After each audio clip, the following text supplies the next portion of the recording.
to the podcast.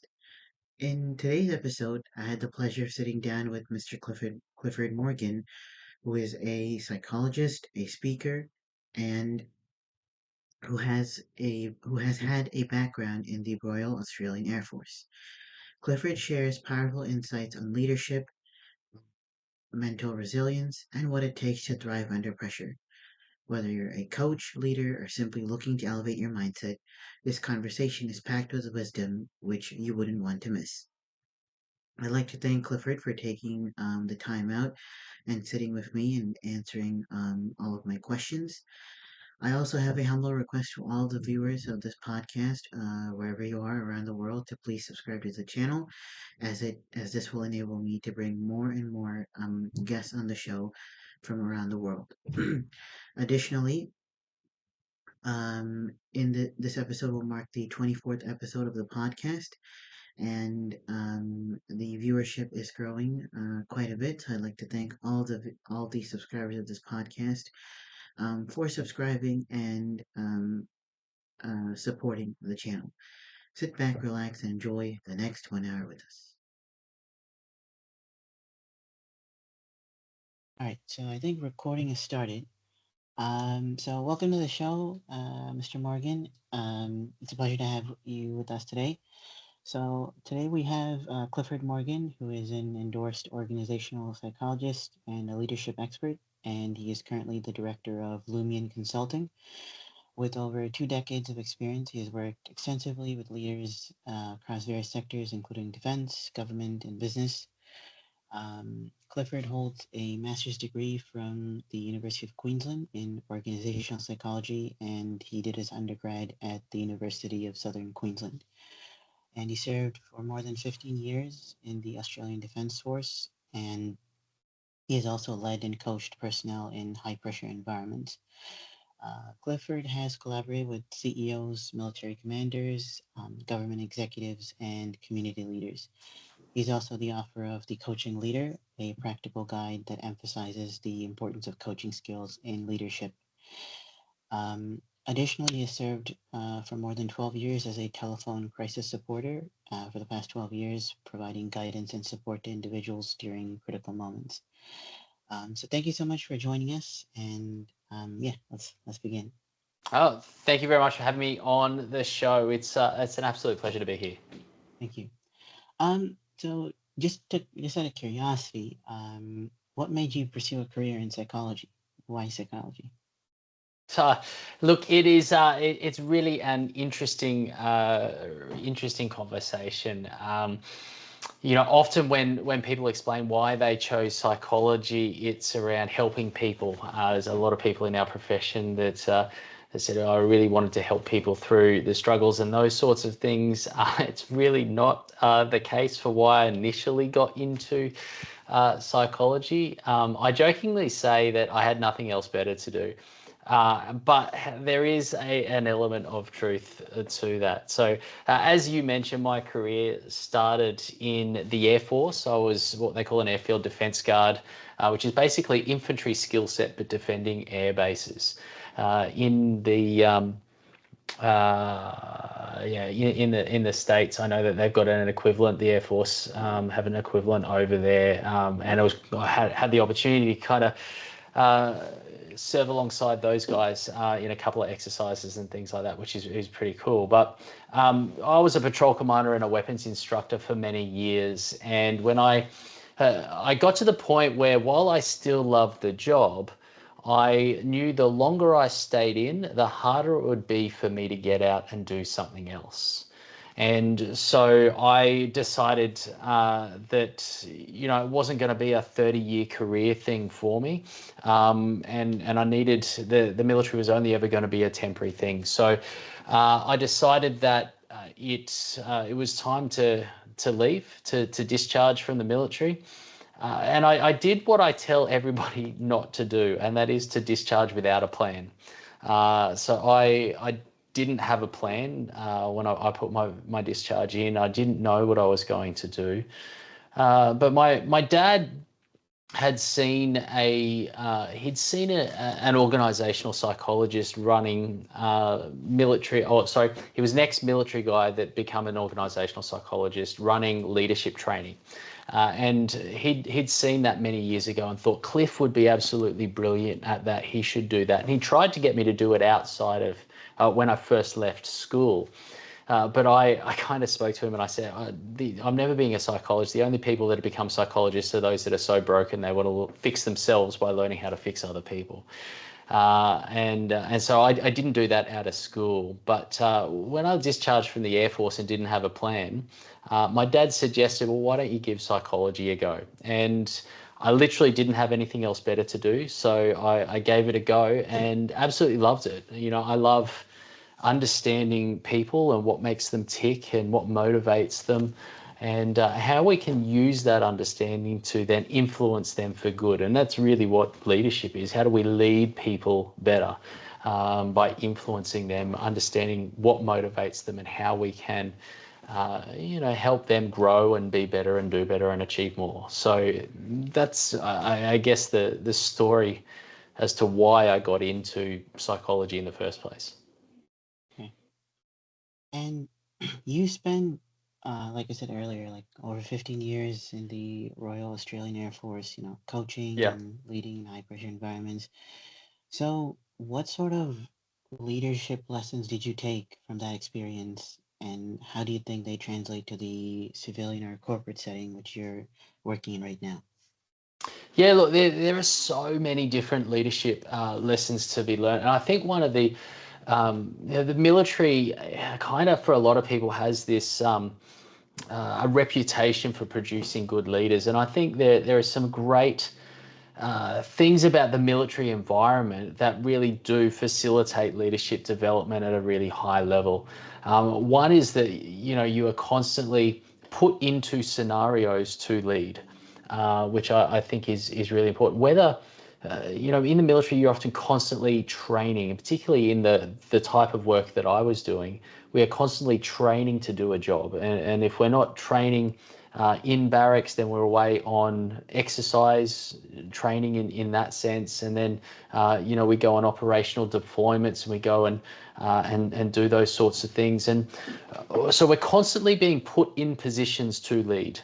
And the one of the differences, I guess, in day-to-day, corporate world, I guess, is that people kind of do their job. And if their job is a leadership role, then great, they're getting the opportunity to lead. If it's not, then they don't necessarily get that opportunity. One of the things in the military is we are constantly always learning what is the next role above. Okay, what is the next thing, the next job that I have to do, and how do I do that, and how do I lead at that next level? And we do that, from my sense as a patrol commander. I want to make sure that if I get shot, then one of my team can step up and take command of the patrol, so that they can lead under pressure in that environment, so the rest of the team don't die on the battlefield. I need to know that if my commander that I report to is not only taken out on the battlefield, or if he gets deployed elsewhere or pulled out for some reason, and I have to then step up into his role, then I need to know how to do that role and do it well as well. And we have the opportunity to do that. So there will be, people getting pulled from their substantive position to go away on deployments, or to do training opportunities, or to go for a secondment elsewhere in the military organization. And so we would have to step up all the time. So we're constantly, getting the opportunity to lead, and constantly getting up the opportunity to lead at a higher level. And so as a result of that, we just have this mindset in the defense that we're constantly learning the next role up, and we're training the person beneath us. And therefore we have this organic kind of succession planning that's happening as a result of that mindset. And it's one of the most powerful things that you can do, right? Because if you're constantly investing and training the person next to you, you're developing their capability, and therefore they're going to perform at a higher level. And so you're not only ensuring that succession line there, but you're also lifting the level of performance in the current team that you've got, which is motivating for them and engaging for them and all those sorts of things. And so there's so many benefits to approaching leadership with that particular mindset. Now, in kind of corporate worlds, I don't encounter that mindset very often. People are focused on doing the job today that they're employed to do, and they kind of have, well, yeah, I'm going to learn and do my job really well, and then I'll learn the next job when I get there, or I'm constantly always looking up, but not necessarily looking down and ensuring the person beneath me can step up into my role. And so often, I'll be working with organizations and they'll have someone either promoted or leave the organization, and there's no natural successor to step up there. They've got to then go and recruit, whether it's an internal recruitment or they've got to recruit from external, but they have to go and find someone to step into the role. Whereas in the military, that was very rarely the case. It would be always, there's already a natural trained person ready to step up in succession there. So that's one of the key kind of lessons I think that is really beneficial. There's so many different others around. Never ask someone to do something you're not willing to do yourself. The importance of role modeling and getting down and doing things with your troops, and the importance of building trust and teamwork under pressure. I mean, there are so many to talk about, but there's a couple that come to mind. Okay. And like, I'm sure you may have been asked this before, but like, I think a lot of times people are just kind of interested, like, what sort of psychological challenges are there with, service members, especially in those leadership roles? And how does this, I think, Doug Sheridan, and I've asked a couple others as well, Yeah. how does the military environment, shape your mental health and leadership style in the long term? Like, especially with your mental health, how does it affect you? Yeah, look, the whole concept of mental health and resilience and how people, the psychology of how people respond to the pressure that they face, it is so different and varied. And so it's very hard to sort of say it will, the military environment will have the same effect on everybody. And that's just not the case. If you talk to Doug Sheridan about his experiences, they're going to be very different to my experiences, because each person has a different genetic makeup, a different personality makeup, a different set of experiences before the military, a different set of experiences in the military. And it's always interesting when I catch up with, my military colleagues and friends, because our experience is all so very different. And we've all had our own different challenges. So for me, I think I went into the military, as a pretty stable individual, and I'm pretty grounded in terms of, I guess, an understanding of who I was. Now that changed and deepened in the military, but and what I was looking for, I always enjoyed the challenge, right? And so I lent into adversity. I lent into the pressure of different scenarios that I was into, and I was always looking for, what's the opportunity to grow here? How is this going to make me a better person? Yes, this is difficult, but what's this actually teaching me? And that kind of growth mindset is really important. And there's a whole lot of psychological research that supports that as being a really, what we call in psychology, a protective factor against mental health issues and struggles. And so I had that already as part of my kind of makeup and psychology.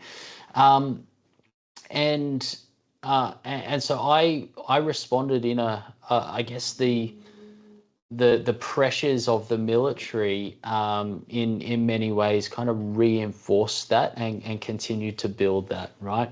Now, I'll be the first to admit that I didn't have any really traumatic experiences in the military. And I may have, if I had, been under fire and had a close colleague of mine killed right beside me, and some of those more intense traumatic experiences that some of my other colleagues have had, I may have had a very different experience to the one that I did have.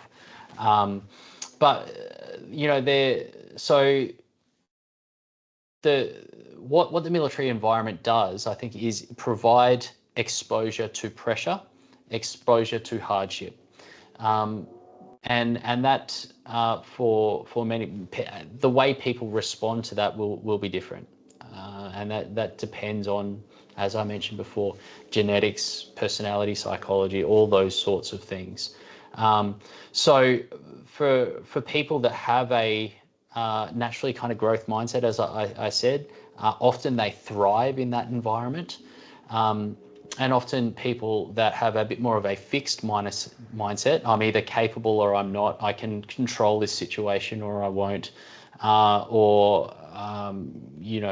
this is either a good situation or a bad situation, like it's kind of fixed, and a bit more black and white in that sense. Often they struggle, and they're the ones that can often be prone to more mental health challenges in that space. Now, some people learn the growth mindset as a result of their military training, right? They might come in with a fixed mindset, but the exposure and the training and the support that they receive in the military allows them to see the benefits and kind of retrain their mind and their thinking so that they lean into challenges a whole lot more and they focus on the growth aspect of it.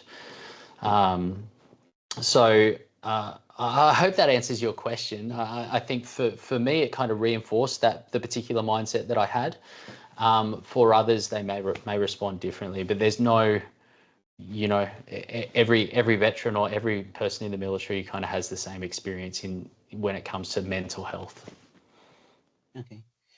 And, one, I was just kind of curious about this is like, as a psychologist, one of your challenges are, you have to build trust with the person you're trying to kind of help. And Yeah. Yep. whether it be in the Air Force or whether it be in like the civilian context, what sort of strategies do you use to build trust with the other individual to tell them, okay, I'm here to help you, but you need to open up to me a little bit so I can help you? Yeah. Yeah, so I'm very lucky as a psychologist, and often because I in the role and the type of work that I do, I come as an external party and sit down and help people in the organisations. And just by the very fact of I'm the psychologist and I'm the coach, people give me a higher level of trust straight up. So I'm very lucky in that particular scenario, but it's not always the case. If someone is forced to sit down and have a conversation with me by their boss, often that level of trust is definitely not there, and I've got to work really hard to gain that. And I think there's a piece around just the way that you interact. How do you set the atmosphere with people? Are you trusting and authentic and able to make connection? For leaders, right, it's really important for them to understand that they need to be the thermometer and not the thermostat, right? They need to set the temperature in the room rather than reflect the temperature of the environment. So if someone is coming in and they don't want to be there and they're not trusting and they're kind of, there's this negative energy, I guess, if you want to think about it that way, it can be very easy for that to rub off on the other people in the room, and we can start to just reflect that back, right? And that's not going to help, and it's not going to build trust. But if I'm sitting down, I'm kind of positive here. I'm quite calm. I'm setting a really positive atmosphere for people.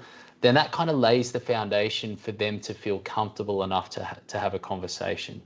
I'm often always asking questions as well, and this is part of the coaching strategy and coaching technique. And I'm trying to uncover what is it that they want. All right. What is it that motivates them? how can I help them get what they want, right? I think there's a and I'm trying to get them to tell me more about themselves, right? What we understand in psychology, the more we know about a person, the more we can predict their behavior in the future, the more we trust them to behave in a particular way. Okay, so I'm sharing a little bit about me, and I'm trying to get them to share a whole lot about them, and that sharing of information forms a basis. If people are comfortable to share information about themselves and kind of open up, that's kind of the base level of trust. And then on top of that, I'm looking at, okay, so what motivates them? What are their goals? How can I help them achieve that? And then I'm framing the conversation around a contribution, or as a contribution to their priorities. And so if people can understand that speaking to me will help them get more of what they want, then they're going to want to speak to me and engage, and they're going to open up, and they're going to trust. And that's really just an application of this, what I call the underlying principle of influence, which is you frame your request as a contribution to their priorities. And that applies broader than just building trust. That applies to anything where if you want someone to do something for you in a leadership context, if you can frame how what you're asking them to do is going to get them more of what they want, then they're going to be on board. They're going to be more likely to be motivated to say, well, yeah, if I do that, if I follow through with that request, I'm going to get this outcome, which is important to me. And so that's just building trust and getting them to talk to me in that particular environment is one of the ways that I would apply that principle to build trust. And like, if you're comfortable sharing this, like, you don't have to go into the full details, but like, Yeah. what has been like the toughest sort of person, or like just in a generic context, you can really tell us, like, that you've come across in your career? Toughest person. So I think that the toughest coaching client that I've ever had was So in Australia we have what we call the unions, right? And so the CFMEU, the construction, forestry, mining, and electrical trade union, is notorious for being a little bit militant on construction sites, and very forceful, trying to stand up for their thing, and working to get the best for their members. And so I was coaching. He was described to me as an ex-union enforcer. So he used to go around and kind of bully people to, do whatever the union wanted, essentially. And he was in his mid 60s, middle-aged white guy, tattoos all the way down, a really kind of hard nut. And he walks into the coaching session. He didn't want to be there. His boss had told him he had to come in. And he sits down in the chair and just slumps and looks at me like this, right? And so I had my work cut out for him. He did not want to be there. He didn't really believe in this whole coaching psychology, rubbish, and so he just thought, upper management just need to pull their socks up and do what I want them to do. And so I had to then work really hard in order to build that trust, to get him to open up. And I'm pleased to say at the end of that first session, he literally said to me, "Look, I came in here with the door to my mind shut, but you opened it." And so that, scenarios like that, I think are really meaningful for me, and they stick with me, and I'm like, okay, cool, I'm doing something right here. So that's probably the most difficult person I've had to deal with. And like so before I even met you, like, or before today, I really wanted to ask this question to a psychologist. And so, I mean, as you already know, because of the pandemic and because of social media, we have seen a dramatic rise in depression, anxiety, especially among young adults. And particularly, I think, peaked during the COVID-19 pandemic as well. But Sure, yeah. From your perspective as a psychologist, what are some of the root causes of this trend, and what do you think society as a whole needs to do to kind of support young people and outside of the workspace as well? That's a really big question, right? Yeah. And I think what's big is that there's so many layers to it. There's no simple answer, because we can talk about this part and that part. That's only part of the picture, right? And so if I zoom out a little bit, um, I if we think about the pandemic, right? Um, from the if we just look at human psychology as a whole, like pandemic aside for a moment, we have a negativity bias towards us, and so we are more likely to pick up on, focus on negative things around us, and that's part of our threat detection system. It keeps us safe, all right, but the reality is we aren't. It's kind of designed, if you want to look from an evolutionary perspective, right? It's designed for us to pick up the lion hiding in the bush so that we don't get eaten type scenario. In the physical world these days, or in the modern world these days, we encounter less physical threat. And so, however, that threat has kind of shifted to more of a social threat, to more of a it's almost what triggers that threat system is very different these days as to what it was kind of evolutionary designed to detect, right? Now, we've got a negativity bias, as I just said, as part of that threat system. So when we hear about the global, pandemic and COVID-19, and like serious threat to us, right? I think a lot of people will dwell on that, and we have this propensity to catastrophize, and so therefore we make it out as being more threatening than what it is.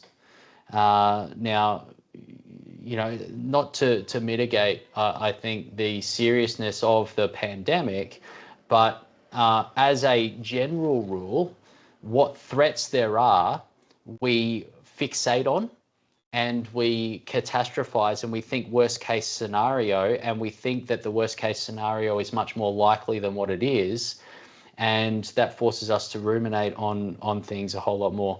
Now, this is completely exacerbated by the 24-hour news cycle and social media algorithms, and in both of those cases, really what modern news channels and social media channels are trying to do is capture our attention. So, they are leveraging the threat system that we have, this negativity bias, the things that get clicks, the things that people want to read and hear about, are often the bad news stories or the threat stories.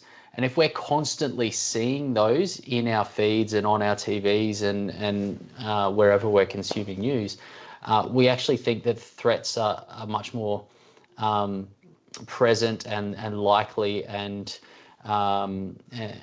probable than what they really are. And so I think people are surrounded by this echo chamber of life's really bad when it's really not as bad as what they think. I think on top of that, so that's kind of one aspect of it, right? Another part is one of the protective factors against mental health challenges is social connection, right? And one of the things that the pandemic did was really interrupt the level of social connection that we have. There was the here in Australia, we called it we call it social distancing, trying to maintain that. And really it's really interesting in terms of the language that people use, right? Because social distancing means we want to avoid or we want to distance ourselves socially from the interaction with others. Whereas if we had to use the term physical distancing, we still want to engage then socially, but we just want to do it from a physical distance. But what we ended up doing, and there's a whole range of factors why, but we stopped we had less social connection with others than what we were doing prior. And so that obviously, there's a level of meaning, there's a level of fulfillment, there's a level of enjoyment. So all the positive experiences that we would have through social connection, we're getting less of those. And the other thing social connection does is it also brings perspective to some of the thoughts and the thinking that we have and some of the other experiences. So talking about the negativity bias and focusing on all the negative, that can be buffered by the perspective of others, right? Some of our negative thinking and conclusions that we might draw might be challenged by some of our friends. And so again, we're kind of removing that challenge. So we spend more time ruminating and thinking on the negative. Societally, we spend a lot more time doing asynchronous communication these days. So it's text messages and it's emails as opposed to phone calls and face-to-face, in-person, real-time interactions. And there's a whole lot of consequences of that means because we're doing it less, that means when we are in person, it's actually more anxiety producing than otherwise because in previous generations, because we're not used to the in-person anymore. We feel much more comfortable just sending a text message. And so there's a whole lot of reasons why, but there are a couple of big ones that come to mind. Okay. And I just want to briefly talk about your work as a telephone crisis supporter. So you've been doing this for 12 years, and that's a remarkable commitment. So like it hasn't quite been 12 years, but I have had time doing that, yes. But like, what initially drew you to this work, and could you just briefly walk us through, what the process is like picking up the phone? Yeah, look, so what initially drew me to the crisis support work that I have done was a desire to hone a skill set that I thought was necessary for me as a psychologist.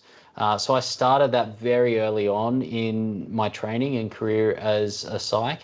And I wanted to get a level of experience that laid a really good, solid foundation for the rest of my career, right? And if you have the title psychologist, you are just expected to be able to counsel, right? And to counsel people. And so I was like, well, I don't know how to do that yet. Where do I get experience doing that? And the crisis support was it was an opportunity. We got to do a little bit of training in my undergrad uni, and then we had the opportunity to go and continue that at the organisation, which is Lifeline, which is a great organisation here in Australia. And so I went and did that for a period of time, and like you get to be able to really quickly develop that skill set, right? Before I did that training, I remember a particular scenario where it's about 3 o'clock in the morning and my phone goes off and I'm kind of blurry eyed and I'm like, who's calling me now? And I look at the phone and I see the name of the guy, and I answer the phone, and this guy is just on the other end of the phone. He's in absolute tears, and he's just sobbing and he doesn't know who to turn to, and he feels like he's got no hope in life. And I didn't know how to handle it at that particular time. I knew enough to know that I should ask the question, are you thinking about suicide? Are you thinking about harming yourself? And so I asked that question, and he said yes. And then I didn't know what to do. And so I did my best at that point in time. But that was really a catalytic experience for me, where I'm like, I've got to find out what I need to do. I need to be able to handle that particular scenario under the, it's a pretty high pressure scenario in that sense, a different type of pressure to what I was experienced in the military, but I needed to know how to handle that. And so that was part of the journey of going towards the crisis support work. And, at the end of my time there, I had this phone call with this young girl who she was on the other end of the line, and she was telling me that, she had no hope. She had, no reason to live anymore. And I could hear her swallowing pills on the other end of the line. And, again, so this has gone from someone who was just thinking about suicide to someone who is actually in the act of trying to take her own life. And, by that stage, I had the skill set, I had the experience, I had the resources available to me in that moment to get the paramedics out to where she was. And I was able to keep her calm and keep her talking and keep her conscious and thinking about other positive things, reasons for living during that conversation until the paramedics arrived and were able to take care of her in that scenario. And, I was able to help that young woman stay alive, right?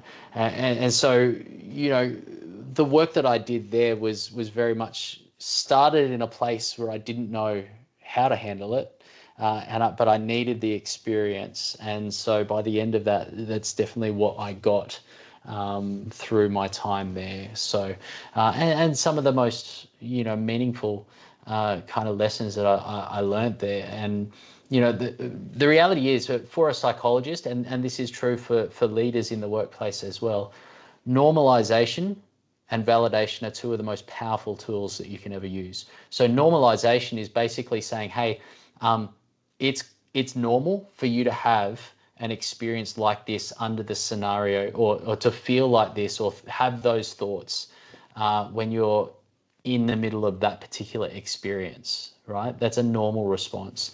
Because so many people think, oh, I'm abnormal, nobody else feels like this, right? And that breeds isolation and disconnection, and that only fuels mental health challenges. And the other one is validation, as it's okay, right? It's one, it's normal, and two, it's okay. We can work forward. We can work on a path forward. It's not okay to stay where you are, but it's okay to be there right now. You are not less of a person for being there. And that doesn't take away any of your value for as a person for experiencing what you are.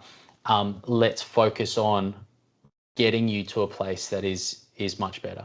And that's, we're talking kind of, we've come from the conversation of suicide and mental health, right? But that's completely valid in underperformance in the corporate workplace as well, right? And, or responding to some sort of high pressure scenario in the workplace as well. In those cases where it's not necessarily mental health related, the normalization and validation that a leader provides for their staff can lay a really solid foundation for getting them to stay engaged and be motivated to do what they need to return to high performance. And so they were some of the tools that I took away and lessons that I learned during that time on the crisis hotline. So, my last question just for you is, what sort of advice would you want to give to young people like myself, or, just starting about their careers, or, and maybe like, what sort of advice would you give to your younger self if you were to go back in time and talk to your younger self? Yeah. So a couple of things come to mind, right? I think often I'll say have more coffee with people, right? I think networking is a really powerful thing around, and the amount of opportunities that I got early on in my career, only because I said that person looks like, they're worth knowing. I want to go and have coffee. Go and buy people coffee. The more you do that, the more relationships you build, the more network you build, the more opportunities will come your way. And I think that's a really important. Be proactive in building network and finding opportunities is one thing. The second thing that I would say is do hard things. Uh, Intentionally go out of your way to do the hard things. So life's not inherently hard anymore. And so therefore we have to be intentional about chasing hardship. Now here's the thing, right? Hardship produces character. And if we are constantly just doing the easy thing, what ends up happening is our comfort zone shrinks. All right. And then what was normal for, people in our parents' generation is now not normal for us, and therefore it's uncomfortable for us to do it. And so it becomes a lot harder, right? Whereas if you are constantly doing hard things, your definition of what hard is changes, right? Your frame of reference for what hard is changes. And as you do that, your comfort zone actually grows and expands rather than contracts. And the broader your comfort zone is, the easier hard things become. Now, there's a whole lot of neuroscience that goes behind that as well. You've got your anterior mid-cingulate cortex, which is kind of the seat in the brain for your discipline and your willpower. And when that's activated, right, you kind of feel like you want to go into hardship. You want to lean into. There's a whole lot of really interesting studies that talk about, when they isolate that particular part of your brain, people have this experience and they consistently report, there's a storm in front of me and it looks really dangerous, but I feel like I want to go into it, right? Which is a really interesting response. But what they find is that in elite athletes, in military personnel, and in really high performers where you've kind of had to endure a lot of hardship to achieve a high level of performance, the AMCC, the anterior mid-cingulate cortex, is actually enlarged. It's bigger. So the more you use it, the bigger it gets. The key is, in order for it to grow, you've got to voluntarily step into the hardship. People making you step into the hardship and doing hard things because you have to doesn't necessarily get the growth in the brain in that space. You've got to voluntarily do it. But when you voluntarily, you step into the hardship, you seek out that hardship, doing hard things becomes a whole lot easier, right? And that means if you're going to get anywhere and achieve anything in life, there's going to be a level of hardship. So if doing hard things is easier for you, the chances of you actually achieving what you want to and having a meaningful contribution to the world around you and, meaningful experience, whatever that looks like for you, your chances of actually doing that are greatly increased if you are willing to do the hard thing and used to doing the hard thing. So, what does that look like? Go and do the extra, the opportunity at work that you feel uncomfortable doing. All right, go and set yourself a really hard physical goal. Whether it's run 5Ks or run a marathon or something that's really hard that you're going to have to work towards. Climb a mountain, I think is great. Have an ice bath. Set yourself a goal for sitting in an ice bath for 5 minutes, right? That really kind of gets that's hard, right? And kind of training yourself and your willpower and your discipline, all those sorts of things. Even if it's like, give the feedback, have the challenging conversation in the workplace that you don't want to. All of those things, do it because it's hard and do it because it's meaningful.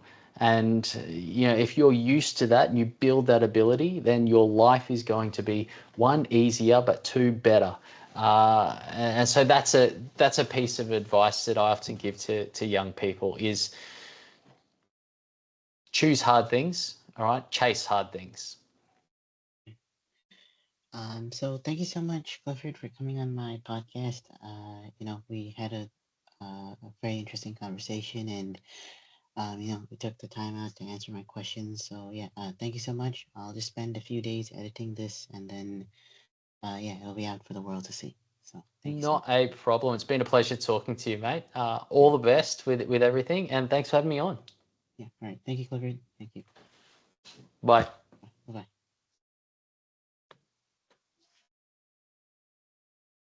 You happy with that?